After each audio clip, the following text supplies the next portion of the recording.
Welcome to N24 news. ముందుగా headlines చూద్దాం.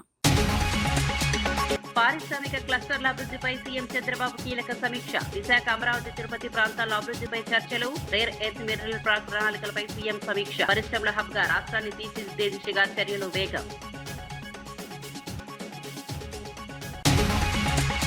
అంతర్రాష్ట్ర వాహన దొంగల గ్యాంగ్ ఛేదించిన సంగారెడ్డి పోలీసులు. డీసీఎం దొంగతనం కేసులో భారీ గ్యాంగ్ నెట్వర్క్ బయటపడ్డ వివరాలు. పిస్టల్ ఆయుధాలతో ఇద్దరిని అరెస్ట్ చేసిన సంగారెడ్డి పోలీసులు. ఒక రాష్ట్రంలో దొంగతనం, మరొక రాష్ట్రంలో అమ్మకాలు చేసిన గ్యాంగ్.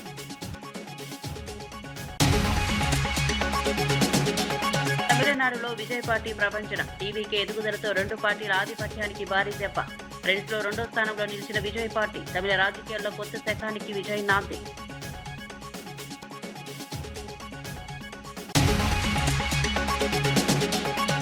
రైతుల మరణాలపై ప్రభుత్వం బాధ్యత వహించాలని కేటీఆర్ విమర్శలు. వడ్లు కొనుక్కోవడంతో రైతులు చనిపోయారన్న కేటీఆర్ ఆరోపణలు. రైతు సమస్యలపై ప్రభుత్వం నిర్లక్ష్యం చేస్తోందని కేటీఆర్ విమర్శ. వెంటనే చర్యలు తీసుకుని రైతులను ఆదుకోవాలని కేటీఆర్ డిమాండ్. స్టాలిన్ పై బండి సంజయ్ తీవ్ర విమర్శలు. తమిళనాడు ప్రజలు స్టాలిన్ కు గుణపాఠం చెప్పారన్న బండి సంజయ్. దేశవ్యాప్తంగా ఎన్డీఏ బలం పెరుగుతుందని బండి సంజయ్ ధీమా. ఎన్నికల ఫలితాలు ప్రజల మార్పు సంకేతమని బండి సంజయ్ వ్యాఖ్యలు. ఆంధ్రప్రదేశ్లో పారిశ్రామిక అభివృద్ధిపై ముఖ్యమంత్రి చంద్రబాబు సమీక్ష నిర్వహించారు. విశాఖ, అమరావతి, తిరుపతి ఎకనామిక్ రీజియన్లలో క్లస్టర్ల అభివృద్ధిపై చర్చించారు. కేంద్ర ప్రభుత్వం భవ్య పథకం కింద పార్కుల అభివృద్ధి అంశంపై దృష్టి సారించారు. 2026-27లో రేర్ ఎర్త్ మినరల్ పార్క్ ఏర్పాటు ప్రణాళికపై చర్చించారు. ఈస్ట్ కోస్ట్ ఇండస్ట్రియల్ కారిడార్ అభివృద్ధి అంశం ప్రాధాన్యత పొందింది. 175 ఎంఎస్ఈఎంఈ పార్కులను క్లస్టర్ల వారీగా అభివృద్ధి చేయాలని నిర్ణయించారు. సమావేశంలో మంత్రి టీజీ భరత్, సిఎస్ సాయి ప్రసాద్ పాల్గొన్నారు. పెట్టుబడులు, మౌలిక సదుపాయాల పెంపుపై దృష్టి పెట్టారు. రాష్ట్రాన్ని పరిశ్రమల హబ్ గా తీర్చేందుకు చర్యలు వేగవంతం చేస్తున్నారు.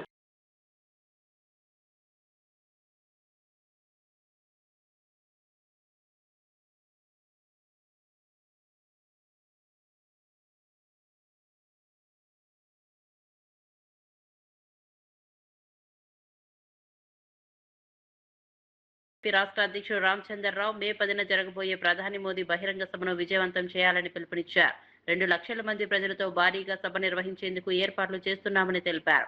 దేశంలో మార్పు ప్రారంభమైందని, మోదీ రాకతో తెలంగాణలో కూడా పెద్ద మార్పులు వస్తాయని స్పష్టం చేశారు. బీజేపీ శకం మొదలవుతుందని విశ్వాసం వ్యక్తం చేశారు. పశ్చిమ బెంగాల్లో పార్టీ గెలుపు దిశగా సాగుతుండడం శుభపరిణామమన్నారు. ఎన్నికల ప్రచారంలోనే బీజేపీ ఆధిక్యం సాధిస్తుందని ముందే చెప్పామని గుర్తు చేశారు. మరోవైపు మల్కాజ్గిరి ఎంపీ ఈటెల రాజేందర్ మాట్లాడుతూ ఎన్నికల అనంతరం మోదీ మరోసారి రాష్ట్రానికి రానున్నారని తెలిపారు. 5 రాష్ట్రాల ఫలితాలు చూస్తే తెలంగాణలో కూడా అదే ఫలితాలు పునరావృతం అవుతాయని చెప్పారు. రాష్ట్ర అభివృద్ధితోనే దేశ అభివృద్ధి సాధ్యమని పేర్కొన్నారు. తెలంగాణలో 1000 కోట్ల అభివృద్ధి పనులు చేపట్టనున్నట్లు తెలిపారు.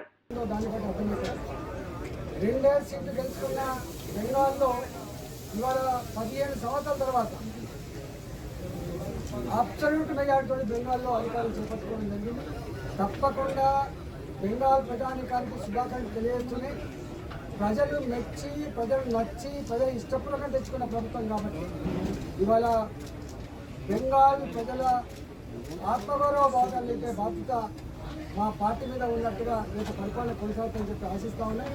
ఇవాళ తమిళనాడులో కూడా మేము గతానికంటే మెరుగైన సీట్లు వచ్చినాయి. కేరళలో కూడా మెరుగైన సీట్లు వచ్చినాయి. రాబోయే కాలంలో భవిష్యత్ భారతీయ జనతా పార్టీ నుంచి అర్థమవుతా ఉంది. ఇవాళ ప్రధానంగా మోడీ గారు వస్తున్నది 2 కారణాలతో. బహిరంగ సభ 10వ తారీఖు నాడు నరేంద్ర మోదీ గారి బహిరంగ సభ జరగబోతుంది కాబట్టి ఆ బహిరంగ సభ స్థలం ఇదే కాబట్టి ఇక్కడ భూమి పూజ జరగడం జరిగింది. దాదాపు ఈ భూమి పూజలో అందరూ వచ్చారు. వారి హస్తాలతో పూజలు కూడా జరిగినాయి. 2 లక్షల పైగా కార్యకర్తలతో, ప్రజలతో ఈ సభ జరగబోతుందని చెప్పి కూడా భావిస్తాను. ఇప్పటికే మా నాయకులు జిల్లాల పర్యటన చేస్తూ ఉన్నారు. ఉత్సాహం బాగుంది. నరేంద్ర మోదీ గారు ఎలక్షన్స్ అయిన తర్వాత, 3వసారి ప్రధానమంత్రి అయిన తర్వాత మొట్టమొదటిసారి తెలంగాణకు రావడము, మరి తెలంగాణ రావడము, దాంతో అనేకమైనట్టుగా కేంద్ర ప్రభుత్వం ప్రాజెక్టు తెలంగాణ ప్రజలకు, దేశానికి అభివృద్ధి చేయకపోవడము, ఇవన్నీ కూడా చెప్తాయి. అట్లే ఈ యొక్క భూమి పూజలో మీరందరూ వచ్చినందుకు ఈ యొక్క సహకారాన్ని అదేవిధంగా తెలంగాణ ప్రజలు కూడా నేను కోరుతా ఉన్నాను. మన ప్రధానమంత్రి మొదటిసారి వచ్చారు కాబట్టి వారికి భవ్యమైన స్వాగతం చెప్తాము. మరి బహిరంగ సభలు కూడా అందరూ కూడా పాల్గొనాలని కోరుతూ మరి తప్పకుండా నేను పూర్తిగా నమ్ముతున్నాను.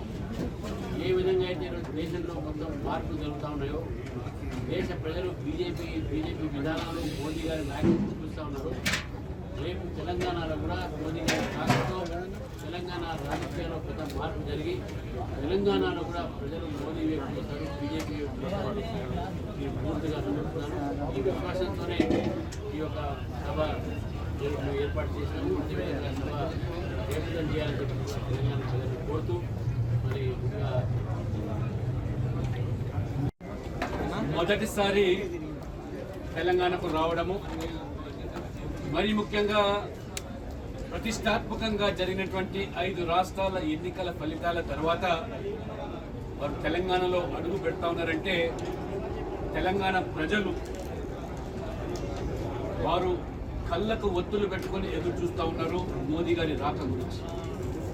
ఒక విశేషమైన స్పందన ప్రజల్లో అంతర్లీనంగా కొనసాగుతుంది. తెలంగాణలో మోదీ గారి ఎజెండా అభివృద్ధి ఎజెండాతోనే ఎక్కడ ఈ దేశంలో ఎన్నికలు జరిగినా పంచాయతీ నుంచి మొదలుకుంటే పార్లమెంటు వరకు గెలుస్తున్నటువంటి పార్టీ అది బీజేపీ, ఎన్డీఏ మాత్రమే అని చెప్పి మరొకసారి ఈరోజు నిరూపితమైంది. 5 రాష్ట్రాల్లో ఒక బీజేపీ పాలిత రాష్ట్రం అస్సాం మినాయిస్తే అన్ని రాష్ట్రాల్లో కూడా ఏ పార్టీలు అయితే అధికారంలో కొనసాగినాయో ఆ ప్రభుత్వాలన్నీ కూడా అప్రతిష్ట పాలు, అవినీతికి తెరలేపి ఒక రాక్షస పాలన ఈ రకంగా అందించారు. కుటుంబ పాలన, వంశపారపర రాజకీయాలకు చెల్లు చీటి అని చెప్పి ఆ 4 రాష్ట్రాల్లో కూడా యాంటీ ఇన్కంబెన్సీ ఓటు. ఒక్క అస్సాంలో మాత్రమే బీజేపీ పాలిత రాష్ట్రం కాబట్టి ప్రో ఇన్కంబెన్సీ ఓటుతో ఇవాళ మనం గెలుస్తాం. దీన్ని బట్టి అర్థం చేసుకోవచ్చు ఇవాళ ఖచ్చితంగా పుదుచ్చేరి కూడా ఇండియా ప్రో ఇన్కంబెన్సీ ద్వారా ఇవాళ అర్థం చేసుకోవచ్చు. తెలంగాణ ప్రజలు కూడా అభివృద్ధి ఎక్కడంటే మోదీ గారు ఎక్కడ ఉంటే అభివృద్ధి అక్కడ. ఈ అభివృద్ధి ఎజెండాతో ఇవాళ దేశవ్యాప్తంగా ప్రజలను మన్నలు చూడగొంటున్నటువంటి నరేంద్ర మోడీ గారు ఖచ్చితంగా ఇవాళ తెలంగాణలో కూడా తెలంగాణ ప్రజల ఆకాంక్షలు, ఆలోచన 2 పార్టీలు బీఆర్ఎస్, కాంగ్రెస్ పట్ల విసిగిపోయినారు. ఆ 2 పార్టీలు కూడా తెలంగాణ సంపదను ఏ రకంగా దోపిడీ చేశారు, దోచుకున్నారు. ఒకరేమో ఒక కుటుంబం కోసం దోపిడీ చేస్తే ఇప్పుడు 2వ పార్టీ అధికారంలో ఉన్న కాంగ్రెస్ పార్టీ ఢిల్లీలో ఉన్నటువంటి కుటుంబం కోసం ఇవాళ ఏ రకంగా దోపిడీ చేస్తున్నదో ప్రజలు ఇవాళ గమనిస్తున్నారు. కాబట్టి ఖచ్చితంగా తెలంగాణలో కూడా భవిష్యత్తులో బీజేపీ మాత్రమే. ఇవాళ 5 రాష్ట్రాల ఎన్నికల ఫలితాల తర్వాత ఇవాళ 4 రాష్ట్రాల్లో బీజేపీ విజయ దుందుబి మోగించిందంటే ఖచ్చితంగా తెలంగాణ అతీతం కాదు. తెలంగాణలో కూడా ఇంతకుముందు మన ఎంపీ గారు చెప్పినట్టుగా ఈ అభివృద్ధి అనేది ఈ 12 సంవత్సరాల్లో దాదాపు 15 లక్షల కోట్ల రూపాయలు ప్రభుత్వం ఏమున్నది అని కాదు, ఏ పార్టీ పాలిసినది కాదు. కేంద్ర మంత్రి బండి సంజయ్ తమిళనాడు ముఖ్యమంత్రి స్టాలిన్ పై తీవ్ర వ్యాఖ్యలు చేశారు. తమిళనాడు ప్రజలు స్టాలిన్ కు గుణపాఠం చెప్పారని అన్నారు. కేరళలో ప్రజా వ్యతిరేకత కారణంగానే యూడీఎఫ్ ఎక్కువ స్థానాలు గెలిచిందని పేర్కొన్నారు. బెంగాల్లో బీజేపీ హవా మొదలైందని స్పష్టం చేశారు. రాబోయే రోజుల్లో ప్రధాని మోదీ నాయకత్వంలోని ఎన్డీఏ ప్రభుత్వం మరింత బలపడుతుందని చెప్పారు. డబుల్ ఇంజన్ సర్కార్ దేశవ్యాప్తంగా ఏర్పడబోతోందని ధీమా వ్యక్తం చేశారు. ఎన్నికల ఫలితాలు ప్రజలు మారుతున్న అభిప్రాయాలకు నిదర్శనమని పేర్కొన్నారు. దేశంలో బీజేపీ ప్రభావం పెరుగుతోందని చెప్పారు. వచ్చే ఎన్నికల్లో కూడా ఇదే ట్రెండ్ కొనసాగుతుందని విశ్వాసం వ్యక్తం చేశారు. ఇలా దేశ ప్రజలు గుణపాఠం చెప్పారు. కేరళలో ఆ కమ్యూనిస్ట్ ప్రభుత్వం 3 సార్లు 2 సార్లు అయింది కాబట్టి ప్రజా వ్యతిరేకత ఉంది కాబట్టి అది గుడ్డిలో మీరు గెలిచే ప్రయత్నం గెలుస్తున్నారు కావచ్చు అంతే. ఇవాళ అనేక రాష్ట్రాలు ఇవాళ బెంగాల్ మాకు కొత్తగా యాడ్ అవుతుంది ఇవాళ. ఇట్లా ఇంకా రాబోయే ఎన్నికల్లో కూడా నరేంద్ర మోడీ గారి నేతృత్వంలోని ఎన్డీఏ ప్రభుత్వాలు ఈ దేశంలో డబుల్ ఇంజన్ సర్కార్ ఏర్పడబోతున్నాయి. అంతటా కూడా ఇలా బెంగాల్ ఫలితాల కోసం దేశవ్యాప్తంగా భారతీయ జనతా పార్టీ కార్యకర్తలు ఎదురుస్తున్నారు. ఈ ఫలితాల బట్టిగా దాదాపు అనేక మంది కార్యకర్తలు బలిదానం అయిపోయారు. బంగ్లాదేశ్ గుండాల చేతుల మా కార్యకర్తలు బలిదానం అయిపోయారు. మా కార్యకర్తల కుటుంబాలు బలైపోయినాయి. ఇలా ఇండియా అలయన్స్ మొత్తం కొట్టుకబిక్తుంది, గాలి మొత్తం కొట్టుకబిక్తున్నది. అది ఎక్కడూ లేవు కూడా బిక్తుంది. అది సర్వల్ల నష్టం ఎవరు జరిగింది అంటే బంగ్లాదేశ్ కూడా వచ్చి ఈ దేశంలో వచ్చి ఓటేసిపోతే చదువుకోవాలా చెప్పరాదు. ఈ దేశం కానోడు ఈ దేశంగా వచ్చి ఈ దేశంలో బాంబులు పెట్టి విధ్వంసాలు సృష్టించి ఈ దేశ పౌరులను చంపి ఈ దేశ ఆస్తులను కొల్లగొట్టి అక్రమంగా చొరబడి వాడొచ్చి ఓటేస్తే ఒప్పుకుంటారా?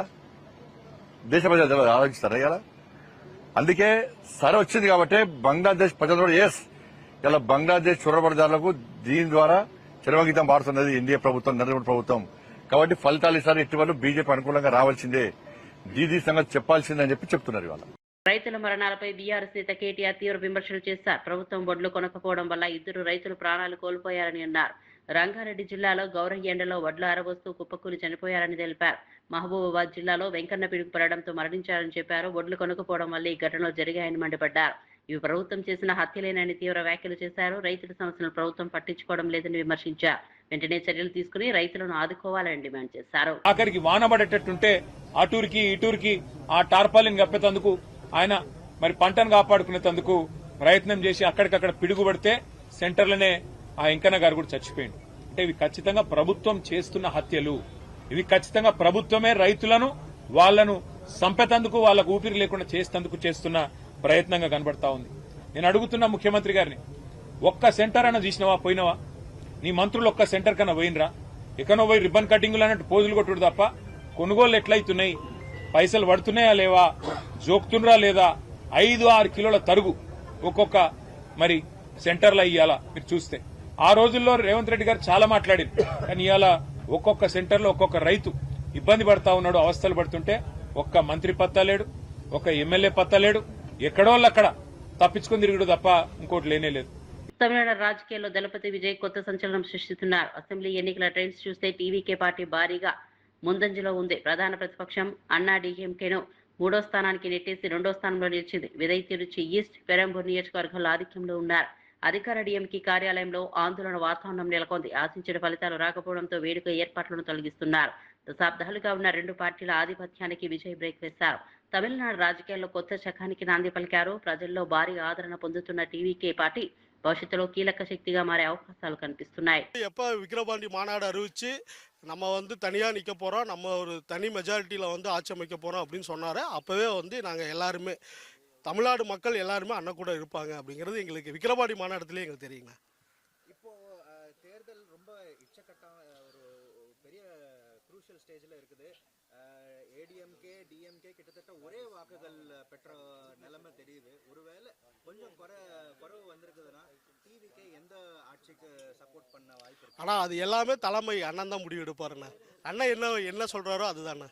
அண்ணன் என்ன முடிவு எடுக்கிறாரோ அதுதான். இந்த வாக்குகள் பெற்றதுக்கு காரணம் என்னவா நீங்க நினைக்கிறீங்க? தமிழக மக்கள் என்ன எதிர்பார்க்கிறாரோ அதை அண்ணன் தருவாருங்கிற அந்த நம்பிக்கை தானே. கண்டிப்பாக அந்த நம்பிக்கையினால தான் மக்கள் இவ்வளோ ஆதரவு கொடுத்துருக்காங்க.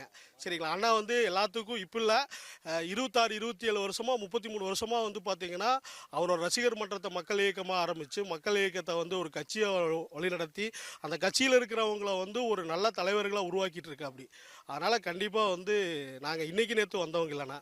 சரிங்களா? அதாவது கட்சி ஆரம்பித்து தான் 2 வருஷம் ஆச்சு. நாங்கள் மக்கள் பணியில் 33 வருஷமாக இருக்காங்கண்ணா. அதுதானா இதுவரை கண்டிராத தமிழக ஆட்சியா இருக்கும்ண்ணா. கண்டிப்பா இதனால் வரைக்கும் தமிழ்நாடு மக்கள் பார்க்காத ஒரு ஆட்சியா இருக்கும்ண்ணா. கண்டிப்பா தளபதி நம்பி மக்கள் இவ்வளவு ஓட்டு போட்டிருக்காங்க. அந்த மக்களுக்கு கண்டிப்பா தளபதி எல்லாமே பண்ணி கொடுப்பாருண்ணா. கண்டிப்பா இது எதிர்பார்க்கறது மக்களும் எதிர்பார்க்கறது இதுதானே. மக்களும் எதிர்பார்க்கறது இதுதானே, தலைவர் வரணும் அப்படின்னு ஒரு மாற்றத்தை விரும்புறாங்க மக்களும் எதிர்பார்க்கறது ஒரு மாற்றம். அதுதான் இது.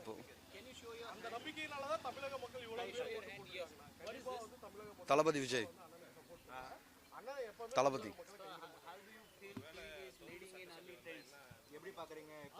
ரொம்ப சந்தோஷமா இருக்குண்ணா. தலைவர் தானே ஆட்சி அமைக்க போறாரு.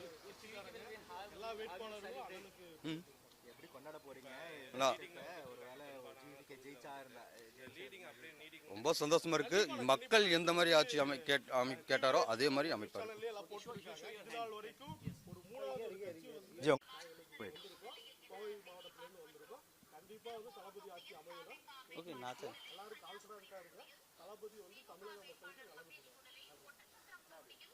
సంగారెడ్డి జిల్లా పోలీసులు అంతర్రాష్ట్ర వాహనాల దొంగల ముఠాను విజయవంతంగా ఛేదించారు. జిల్లా ఎస్పీ పరితోష్ పంకజ్ మీడియాతో మా సమావేశంలో వివరాలు వెల్లడించారు. నారాయణఖేడ్ పరిధిలో డీసీఎం వాహనం దొంగతనం కేసును పోలీసులు నమోదు చేసి ప్రత్యేక బృందాలతో దర్యాప్తు చేపట్టారు. సీసీటీవీ ఫుటేజీలు, సాంకేతిక ఆధారాల ఆధారంగా అనుమానితులను గుర్తించారు. పంచనామా కమాన్ వద్ద వాహనాల తనిఖీలో 2 నిందితులను అదుపులోకి తీసుకుని విచారించగా భారీ గ్యాంగ్ నెట్వర్క్ బయటపడింది.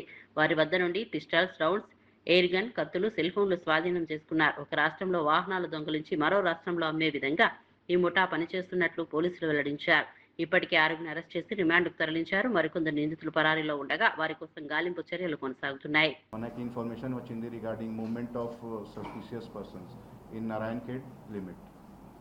సో ఇమీడియట్గా మన లోకల్ సిఐ గారు, ఎస్ఐ గారు అక్కడ పోయి ఎదురుకి అప్రిహెండ్ చేశారు. వాళ్ళకి అడిగారు ఎందుకు తిరుగుతున్నారు, వాళ్ళ కొంచెం బిహేవియర్ కూడా సస్పిషియస్ ఉంది అండ్ మనకి ఇన్ఫర్మేషన్ కూడా ఉంది వాళ్ళ గురించి. కాబట్టి ఈజీగా ఐడెంటిఫైడ్ అయ్యారు.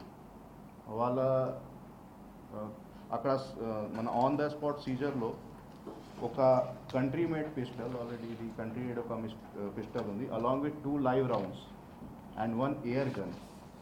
తర్వాత ఈ ఇది నైఫ్స్, సీకల్స్ ఉన్నాయి, వాళ్ళ పొజిషన్లో దొరికింది.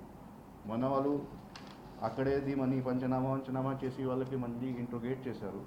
ఆ ఇంట్రోగేషన్లో వాళ్ళు టోటల్ 11 ఆఫెన్సెస్ కన్ఫెస్ చేశారు. ఈ 11 ఆఫెన్సెస్లో మన తెలంగాణ రాష్ట్రంలో 5 ఆఫెన్సెస్ ఉన్నాయి, మహారాష్ట్ర రాష్ట్రంలో కూడా 5 ఆఫెన్సెస్ ఉన్నాయి, కర్ణాటకలో ఒక ఆఫెన్స్కి వాళ్ళు కన్ఫెస్ చేశారు. ఇప్పుడు వరకు 11 కేసెస్ కన్ఫెషన్ చేశారు. ఈ కేసులో మొత్తం 13 మెంబర్కి ఒక గ్యాంగ్ ఉంది. సో వాళ్ళకి మోడస్ ఆపరెండి ఏముంది, vehicle being stolen from Karnataka and Maharashtra, వాళ్ళు ఇక్కడ తెలంగాణలో స్క్రాప్లో కట్ చేస్తారు అండ్ తెలంగాణలో థెఫ్ట్ అయిన వెహికల్కి మహారాష్ట్ర, కర్ణాటకలో కట్ చేస్తారు. So to confuse the police also and to make it more safe, వాళ్ళు ఇక్కడ నుంచి థెఫ్ట్ అయిన వెహికల్కి అక్కడ స్క్రాప్లో పెడతారు, అక్కడ నుంచి థెఫ్ట్ అయిన వెహికల్కి మన తెలంగాణ పరిధిలో స్క్రాప్లో చేస్తారు. సో ఈ టోటల్ మనకి A1, A2 ఈ కేసులో మొహమ్మద్ ఖుర్షీద్ అహ్మద్ అండ్ A2 మొహమ్మద్ జాఫర్ అలీ ఈ ఎదురు నిన్న అది ఆన్ ద స్పాట్ దొరికారు. మళ్ళీ వాళ్ళ కన్ఫెషన్ మీద మొత్తం 13 మందికి మేము ఐడెంటిఫై చేసాము. ఇప్పుడు వరకు మొత్తం 6 మందికి అరెస్ట్ చేసాము మేము. అందులో A1 Mohammed Salman, Mohammed Khurshid Ahmed, A2 Mohammed Jafar Ali, A5 Syed Saeed, A6 Sheikh Nizam, A7 Mohammed Salim, A8 Mohammed Irshad Ahmed. The 6 members all are residents of Telangana in Hyderabad area and all of them are apprehended and today they will be remanded. Apart from that, total 7 accused are still absconding. 7 accused lo 5 are from total 4 are from Maharashtra and 2 are from Karnataka. Wala details kuda adi memu ichamu but valu kosam kuda memu team form chesi pampistamu. So mainly adi ఒక cycle ఇది ఉంది, ఇది మొత్తం ఇది ఇక్కడ నుంచి చేసిన వెహికల్కి అక్కడ వాళ్ళు రిసీవ్ చేస్తారు, అక్కడ నుంచి చేసిన వెహికల్కి మన తెలంగాణలో రిసీవ్ చేస్తారు. తర్వాత ఇది మొహమ్మద్ నదీం ఎవరు A3 ఉన్నారు ఈ కేసులో, వాళ్ళు చాలీస్గావ్ డిస్ట్రిక్ట్ ఆఫ్ మహారాష్ట్ర అక్కడే ఉంటారు. Mohammed Nadeem was the person who supplied weapon to A1 and A2 to commit all these type of offences. So actual supplier of weapon is Mohammed Nadeem Khan. He is from Chalisgaon district of Maharashtra and also he is having some associates there in same district.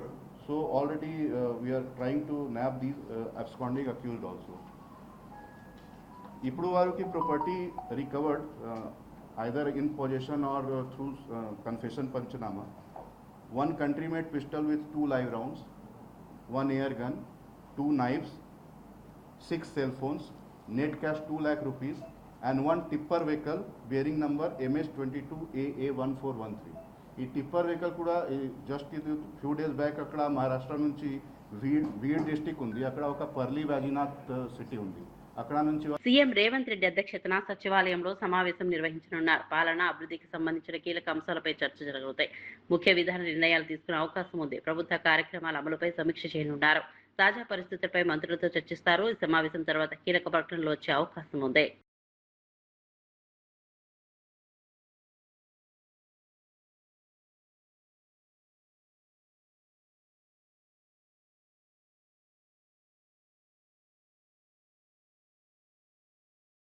తెలంగాణలో శాంతి భద్రతలు క్షీణించాయని కేటీఆర్ విమర్శించారు. కరీంనగర్లో jewellery షాపులో తుపాకులతో దోపిడీ ఘటనపై మండిపడ్డారు. ఇది ప్రభుత్వ వైఫల్యానికి నిదర్శనమని అన్నారు. కేసీఆర్ హయాంలో రాష్ట్రం అభివృద్ధి ముందంజలో ఉందని తెలిపారు. ప్రస్తుత పరిస్థితి దారుణంగా మారిందని విమర్శించారు. రేవంత్ పాలనలో తెలంగాణ, బీహార్, యూపీ కంటే వెనుకబడిందని అన్నారు. ప్రజల భద్రతను ప్రభుత్వం నిర్లక్ష్యం చేస్తోందని ఆరోపించారు. చెరువులను మిషన్ కాకతీయలో టేకప్ చేయడం కానీ, అట్లాగే నీటి వనరులను గోదావరి కానీ, కృష్ణా కానీ సద్వినియోగం చేసుకోవడంలో కానీ ఇవన్నీ చేయడం వల్ల కేసీఆర్ గారి ప్రభుత్వంలో మన రాష్ట్రం పంజాబ్ను, హర్యానాను తలదన్ని వ్యవసాయంలో నెంబర్ 1గా నిలిచింది. మరి వాళ్ళ రేవంత్ రెడ్డి గారి హయాంలో ఎట్లా ఉంది అంటే బీహార్ను, ఉత్తరప్రదేశ్ను తలదన్ని నేరాలలో మన రాష్ట్రం నెంబర్ 1గా నిలిచే ఒక దౌర్భాగ్యపు పరిస్థితి దాపురించిందని చెప్పక తప్పడం లేదు. ఎన్నడూ కరీంనగర్ చరిత్రలో, నేను కూడా ఇక్కడ పుట్టినవాడిని, ఇక్కడ చదువుకున్నవాడిని 2-3 ఏళ్ళు. కరీంనగర్లో నేను దాదాపుగా నాకు 45 ఏళ్ల సంబంధం ఉంది కరీంనగర్తో. ఈ కరీంనగర్ పట్టణంలో నాకు బుద్ధి తెలిసినప్పటి నుంచి ఇక్కడున్న పెద్దలు కూడా అందరిని అడిగినాను, జీవన్ రెడ్డి గారిని, కమలాకర్ గారిని, ఇంకా మా సోదరులందరినీ, ఎప్పుడన్నా ఎన్నడన్నా ఇట్లాంటి సంఘటన గురించి మీరు విన్నారా? 5 తుపాకులతో 5గురు ముష్కరులు వచ్చి ఒక వ్యాపార సముదాయంలో చొరబడి భయభ్రాంతులకు గురి చేసి దాదాపు 4-5 కోట్ల రూపాయల విలువైన సంపద దోచుకోవడమే కాకుండా 32 గంటలైనా పత్తాలేరు వాళ్ళని పట్టుకునే పరిస్థితి లేదంటే ఎంత దౌర్భాగ్యమైన పరిస్థితిలో రాష్ట్ర ప్రభుత్వం ఉన్నది, ఎంత హీనమైన పరిస్థితిలో ఈ నగరంలో పోలీసింగ్ వ్యవస్థ ఉన్నది, దాన్ని బట్టి చెప్పవచ్చు. శాంతి భద్రతలను పర్యవేక్షించాల్సిన రాష్ట్ర హోంశాఖ గౌరవ ముఖ్యమంత్రి గారి చేతిలోనే ఉన్నది. మరి ముఖ్యమంత్రి గారు ఏం చేస్తున్నట్టు, ఆయన కింద పనిచేస్తున్న పోలీసులు ఏం చేస్తున్నట్టు దీన్ని బట్టి అర్థం చేసుకోవచ్చు. మన రామగుండం పోలీస్ కమిషనరేట్ పరిధిలో నేను చూశాను, ఈనాడులో వార్త వచ్చింది. పోలీసు బండిలో డీజిల్ లేక పోలీసులు బండ్లు నూక్కుంటా పోతా ఉన్నారు. ఈ రోజు రాష్ట్రంలో ఇది పరిస్థితి. మరి హోంమంత్రి ఎవరయ్యా అంటే ద గ్రేట్ రేవంత్ రెడ్డి గారు. నేను అనేది ఇవాళ ఈ రాష్ట్రంలో ఈ రకంగా పోలీసుల వ్యవహారం ఉంటే ఆ పోలీస్ మంత్రి గారు ఏం చేస్తున్నట్టు, ప్రభుత్వం ఏం చేస్తున్నట్టు, పట్టపగలు 11 గంటలకి ఉదయమే 5 తుపాకులతో కరీంనగర్లో దుండగులు సంచరిస్తుంటే ఏం చేస్తున్నట్టు ఇక్కడ పోలీస్ యంత్రాంగము? గుడ్డి గుర్రాల పనులు దొమ్ముతున్నారా? ఏం చేస్తున్నారు? మా కార్పొరేటర్లను తీసుకొని పోయి ఎప్పుడో 20 ఏళ్ల కిందటి కేసులు పెట్టి జైళ్లలో పెట్టడం, మా వాళ్ళు పిల్లలు ఎవరైనా సోషల్ మీడియాలో పోస్టు పెడితే ఫోన్ చేసి బెదిరించడం, ఒక రీట్వీట్ చేస్తే 20 రోజులు జైల్లో పెట్టడం, ఇదేనా పోలీసింగ్ అంటే ఈ రాష్ట్రంలో ఈరోజు? ఎంత అరాచకమైన పరిపాలన! నేరాలు, ఘోరాలు, వీటి నియంత్రణలో ప్రభుత్వ వైఫల్యం వల్ల, ఇవాళ శాంతి భద్రతలు అడిగంటిపోవడం వల్ల ఇవాళ మనం బీహార్తో ఉండే పరిస్థితులతో పోటీ పడే ఒక దౌర్భాగ్యపు పరిస్థితి ఈ కాంగ్రెస్ ప్రభుత్వం వల్ల, రేవంత్ రెడ్డి గారి వల్ల వచ్చింది అని చెప్పక తప్పదు. తమిళనాడు ఎన్నికల్లో టీవీకే విజయం నేపథ్యంలో విజయ్ కుటుంబంలో సంబరాలు వెల్లువెత్తాయి. విజయ్ తండ్రి ఎస్ఏ చంద్రశేఖర్ తన కుమారుడి నాయకత్వాన్ని ప్రశంసించారు. అతని పట్టుదలే విజయానికి కారణమని తెలిపారు. కుటుంబ సభ్యుల ఆనందంతో నృత్యాలు చేస్తూ వేడుకలు జరుపుకున్నారు. టీవీకే పార్టీ భారీ విజయంతో రాష్ట్ర వ్యాప్తంగా చర్చనీయాంశమైంది. తమిళనాడు రాజకీయాల్లో కొత్త శక్తిగా ఎదుగుతోంది. ప్రజల్లో భారీ స్పందన లభిస్తోంది. దేశవ్యాప్తంగా ఈ ఫలితాలు ఆసక్తిని రేకెత్తిస్తున్నాయి. సంగారెడ్డి జిల్లా పోలీసులు అంతర్రాష్ట్ర వాహన దొంగల బుట్టాను విజయవంతంగా ఛేదించారు. జిల్లా ఎస్పీ పరితోష్ పంకజ్ మీడియా సమావేశంలో వివరాలు వెల్లడించారు. నారాయణఖేడ్ పరిధిలో డీసీఎం వాహనం దొంగతనం కేసును పోలీసులు నమోదు చేసి ప్రత్యేక బృందాలతో దర్యాప్తు చేపట్టారు. సీసీటీవీ ఫుటేజీలు, సాంకేతిక ఆధారాలంగా అనుమానితులను గుర్తించారు. పంచనామా కమాన్ వద్ద వాహనాల తనిఖీలో 2 నిందితులను అదుపులోకి తీసుకుని విచారించగా భారీ గ్యాంగ్ నెట్వర్క్ బయటపడింది. వారి వద్ద నుండి పిస్తాల్స్, రౌండ్స్, ఎయిర్ గన్, కత్తులు, సెల్ ఫోన్లు స్వాధీనం చేసుకున్నారు. ఒక రాష్ట్రంలో వాహనాలు దొంగిలించి మరో రాష్ట్రంలో అమ్మే విధంగా ఈ ముఠా పనిచేస్తున్నట్లు పోలీసులు వెల్లడించారు. ఇప్పటికే 6గురిని అరెస్ట్ చేసి రిమాండ్కు తరలించారు. మరికొందరు నిందితులు పరారీలో ఉండగా వారి కోసం గాలింపు చర్యలు కొనసాగుతున్నాయి. పోలీసులు కేసును మరింత లోతుగా విచారిస్తున్నారు. ఇన్ఫర్మేషన్ వచ్చింది regarding movement of suspicious persons in Narayankhed limit. So ఇమీడియట్గా మన లోకల్ సిఐ గారు, ఎస్ఐ గారు అక్కడ పోయి ఎదురుకి అప్రిహెండ్ చేశారు. వాళ్ళకి అడిగారు ఎందుకు తిరుగుతున్నారు, వాళ్ళ కొంచెం బిహేవియర్ కూడా సస్పిషియస్ ఉంది అండ్ మనకి ఇన్ఫర్మేషన్ కూడా ఉంది వాళ్ళ గురించి, కాబట్టి ఈజీగా ఐడెంటిఫైడ్ అయ్యారు. వాళ్ళ అక్కడ మన ఆన్ ద స్పాట్ సీజర్లో ఒక కంట్రీ మేడ్ పిస్టల్, ఆల్రెడీ ఇది కంట్రీ మేడ్ ఒక పిస్టల్ ఉంది, along with 2 live rounds and 1 air gun. తర్వాత ఈ 2 ఇది నైఫ్స్, సీకల్స్ ఉన్నాయి, వాళ్ళ పొజిషన్లో దొరికింది. మన వాళ్ళు అక్కడే మనీ పంచనామా చేసి వాళ్ళకి మళ్ళీ ఇంట్రోగేట్ చేశారు. ఆ ఇంట్రోగేషన్లో వాళ్ళు టోటల్ 11 ఆఫెన్సెస్ కన్ఫెస్ చేశారు. ఈ 11 ఆఫెన్సెస్లో మన తెలంగాణ రాష్ట్రంలో 5 ఆఫెన్సెస్ ఉన్నాయి, మహారాష్ట్ర రాష్ట్రంలో కూడా 5 ఆఫెన్సెస్ ఉన్నాయి, కర్ణాటకలో ఒక ఆఫెన్స్కి వాళ్ళు కన్ఫెస్ చేశారు. ఇప్పుడు వరకు 11 కేసెస్ కన్ఫెషన్ చేశారు. ఈ కేసులో మొత్తం 13 మెంబర్కి ఒక గ్యాంగ్ ఉంది. సో వాళ్ళకి మోడస్ ఆపరెండి ఏముంది, vehicle being stolen from Karnataka and Maharashtra, వాళ్ళు ఇక్కడ తెలంగాణలో స్క్రాప్లో కట్ చేస్తారు, అండ్ తెలంగాణలో థెఫ్ట్ అయిన వెహికల్కి మహారాష్ట్ర కర్ణాటకలో కట్ చేస్తారు. So to confuse the police also and to make it more safe, వాళ్ళు ఇక్కడ నుంచి థెఫ్ట్ అయిన వెహికల్కి అక్కడ స్క్రాప్లో పెట్టారు, అక్కడ నుంచి థెఫ్ట్ అయిన వెహికల్కి మన తెలంగాణ పరిధిలో స్క్రాప్లో చేస్తారు. సో ఈ టోటల్ మనకి A1 A2 ఈ కేసులో మొహమ్మద్ ఖుర్షీద్ అహ్మద్ అండ్ A2 మొహమ్మద్ జాఫర్ అలీ ఈ ఎదురు నిన్న అది ఆన్ ద స్పాట్ దొరికారు. మళ్ళీ వాళ్ళ కన్ఫెషన్ మీద మనం మొత్తం 13 మందికి మేము ఐడెంటిఫై చేసాము. ఇప్పుడు వరకు మొత్తం 6 మందికి అరెస్ట్ చేసాము మేము. అందులో A1 Mohammed Salman Mohammed Khurshid Ahmed, A2 Mohammed Jafar Ali, A5 Syed Saeed, A6 Sheikh Nizam, A7 Mohammed Salim, A8 Mohammed Irshad Ahmed. These 6 members all are residents of Telangana in Hyderabad area, and all of them are apprehended and today they will be remanded. Apart from that, total 7 accused are still absconding. 7 accused lo 5 are from total 4 are from Maharashtra and 2 are from Karnataka. వాళ్ళ details కూడా అది మేము ఇచ్చాము, but వాళ్ళ కోసం కూడా మేము team form చేసి పంపిస్తాము. సో మెయిన్లీ అది ఒక సైకిల్ ఇది ఉంది, ఇది మొత్తం ఇది ఇక్కడ నుంచి చేసిన వెహికల్కి అక్కడ వాళ్ళు రిసీవ్ చేస్తారు, అక్కడ నుంచి చేసిన వెహికల్కి మన తెలంగాణలో రిసీవ్ చేస్తారు. తర్వాత ఇది మొహమ్మద్ నదీమ్ ఎవరు A3 ఉన్నారు ఈ కేసులో, వాళ్ళు చాలీస్గావ్ డిస్ట్రిక్ట్ ఆఫ్ మహారాష్ట్ర అక్కడే ఉంటారు. Muhammad Nadeem was the person who supplied weapon to A1 and A2 to commit all these type of offenses. So actual supplier of weapon is Muhammad Nadeem Khan. He is from Chalisgaon district of Maharashtra, and also he is having some associates there in same district. So already we are trying to nab these absconding accused also. Ippudu varuki property recovered either in possession or through confession panchanama.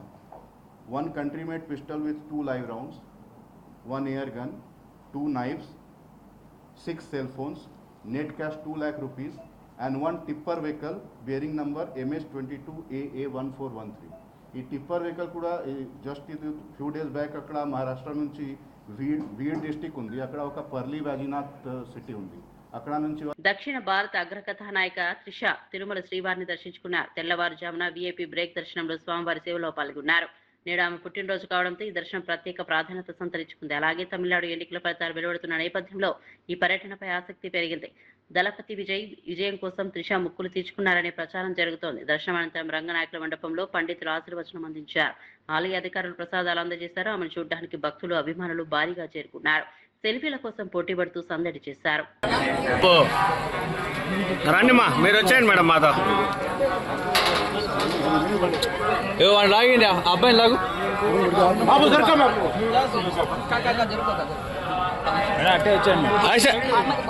వందనింగ madam, అప్పుడే వందనింగ.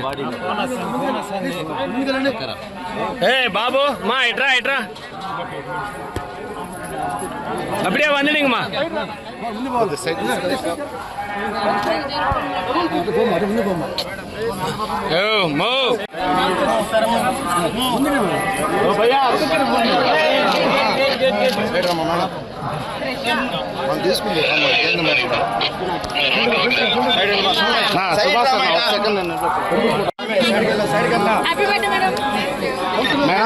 మరిన్ని updates కోసం చూస్తూనే ఉండండి.